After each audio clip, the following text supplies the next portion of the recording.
So on Sunday, I uploaded a video about how the 2022 season might end up being a bit too much for the staff working on the actual F1 cars, as opposed to these poor drivers that now have to do a bit of extra work for their millions of euros a year. And while a lot of people in the comments on that video were wondering as to how the hell anyone could put in a 12-hour shift on 4 hours sleep after an 11-hour flight from Baku to Montreal, I must have answered about 5 or 6 comments all saying the same thing, along with the "if you don't like it, just get another job" line, as if it's that easy. And I will just add right now, it was cool to have current and ex-F1 mechanics weigh in on that conversation. It was really helpful. But anyway, that comment was, "But NASCAR does it, why can't F1? NASCAR races every single week." Now the TLDR of that would be because NASCAR only takes place in one country, not on 5 of the 6 inhabited continents, but as you'll know if you're a regular viewer, the "they just" stuff isn't actually ever that simple. And they are able to do a lot of it because, well, to put it mildly, their sport is a bit cheaper than Formula 1. So for the excuse to use a clickbait title, here is the real reason why NASCAR is better than Formula 1, in terms of logistics.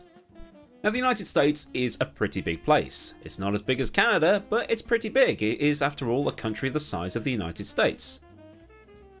And all of NASCAR's races take place within the contiguous 48 states, which basically means there are no races in Alaska or Hawaii. Because let's be honest, I don't think there's a market for a 2.5-mile superspeedway in Nome. Unlike in Formula 1, NASCAR has its own motorsport valley, with pretty much all of the teams located in North Carolina. Doherty are located in Harrisburg. Rickware, Front Row, Live Fast, Penske, Wood Brothers and 23XI are all in Mooresville. Or is that 2311? Not sure.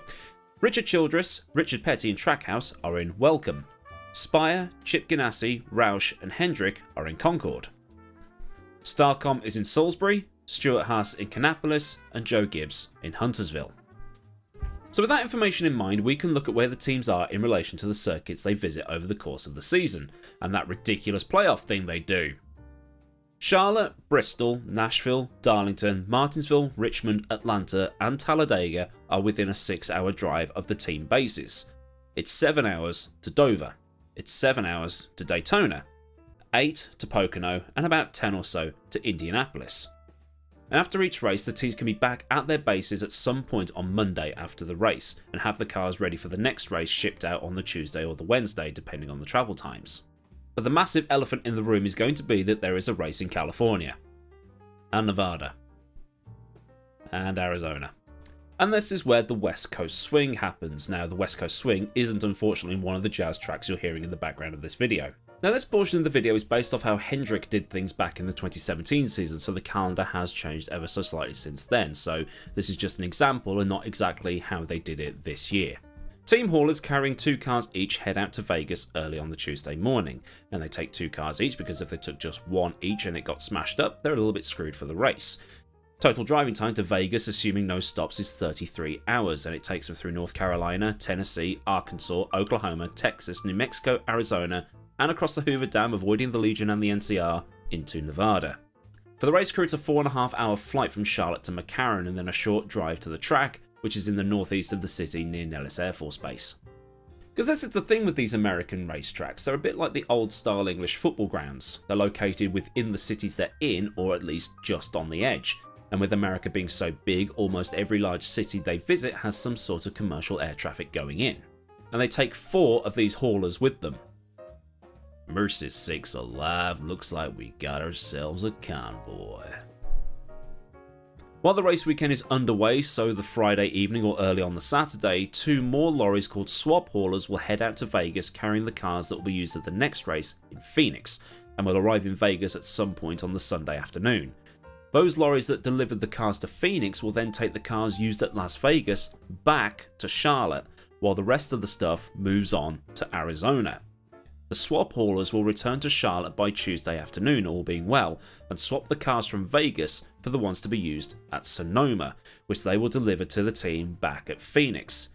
The swap haulers will take the Phoenix cars back to Charlotte, and then the rest of the team heads up to the Bay Area to Sonoma.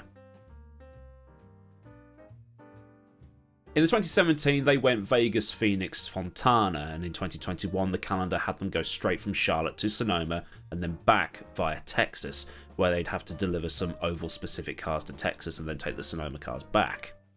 Also, since NASCAR takes only around 15 people to the races, 10 road crew and 5 pit crew, there is also the possibility to send a B crew out to relieve them so the A crew can go back to Charlotte and break down the car they worked on and get the data, as well as see their families. But this is the other thing with NASCAR teams, they will build multiple cars to suit the different tracks they go to, so something is always ready to go. They'll have 1 or 2 cars for the real tracks like Sonoma, Watkins Glen or COTA, they'll have one for the super speedways like Daytona and Talladega, and then they'll have ones for the short ovals such as Bristol. And although I can't find confirmation, I'm assuming they'll do some of this swappy stuff for some of the races in the Northeast and the Midwest, where they need to go from Pocono to Road America or New Hampshire to Watkins Glen. As like I said, they'll have a car specific for Road America that won't work on the oval at Pocono. Well, I say oval, triangle. And the NASCAR schedule is a bit more streamlined than the Formula 1 calendar is. NASCAR groups races together, so as an example, the first 4 races of the season were at Daytona, and then they headed to Homestead in Miami, so they're still in the same state. Then it was the West Coast swing where they did the mammoth trek to Vegas and Phoenix. Atlanta, Bristol, Martinsville and Richmond are all within a couple of hours drive of Charlotte, so they're all local races, and so on and so forth. They will go to Pocono via Watkins Glen or vice versa. They're all in the same area, so they can send the cars back and then meet the team at the next track, if any of that makes any sense. And yes, there are some big jumps on the calendar, Dover being followed by the race at COTA, but the teams can go via Charlotte on the way down. And this is the other thing, NASCAR teams probably spend about $20 million per car for the season, which for a 3-car team means $60 million, unless my maths fails me again. But still, this is small change compared to the costs involved in Formula 1. $12 million per car, and then all the research, development, parts, engines, travel and all that lumped on top. Even with the cost cap, it's still $145 million that they're allowed to spend every year on those 2 cars for the season. Drivers' salaries are exempt from the cost cap. Meanwhile, NASCAR can build all of these cars for different types of racetracks per driver and still spend half of what F1 teams are allowed to spend. And because most of the races are within a 6-hour drive, they have multiple cars ready to go and then have a streamlined road crew going to the races within easy reach of airports and major roads. And that is the reason they're able to hold races every weekend, while F1 needs the time in between races, because some of these tracks are nowhere near major cities.